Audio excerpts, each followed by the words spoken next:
The next one is content. This came up in the last session about sales reps can't find what they need and they ask us to do stuff and it already exists. Anybody have that issue ever? Yeah? So this is a company, Illumina. And by the way, and I've seen this as a CMO and I've also seen it working with clients. Generally, 70 to 80% of the content you have is useless. People don't look at it. So one of the most productive things I've ever done as a CMO is a content audit. Get rid of all the stuff, find out where the gaps are, and really and how you serve it up. So a lot of it's wasted. The other thing is 62% of organizations say that sales reps need to look in 6 or more places to find what they need.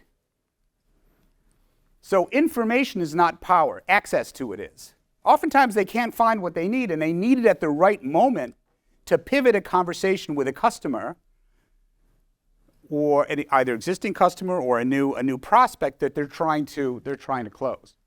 So these were some of the questions that she asked going through this process.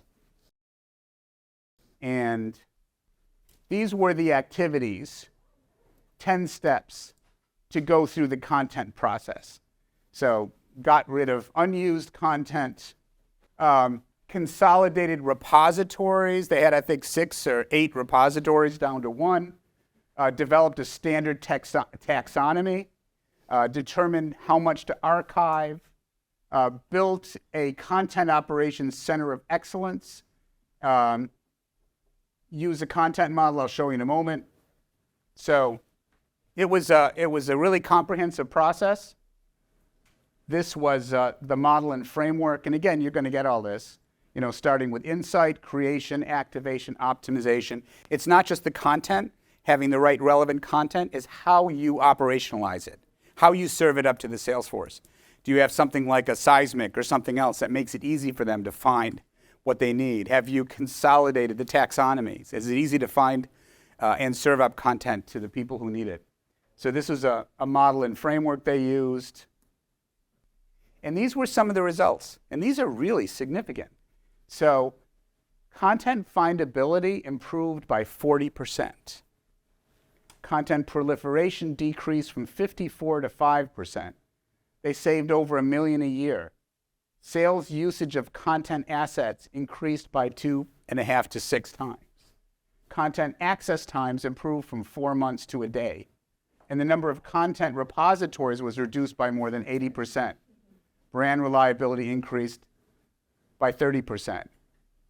75% of their sales force said the content program led to significant or tremendous improvements. These are really significant differences going through a content transformation. How do you measure this? She had KPIs that measured all of these.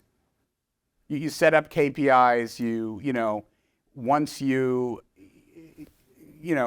put in the technology, you can put KPIs to measure a lot of these things. And that's what she did. So for example, I know they use Seismic. They went to Seismic for their sales force to serve up content. Obviously, the number of repositories, they knew how many they had. Places that sales reps looked, they killed a lot of them and went down to, I think, 1 or 2 repositories.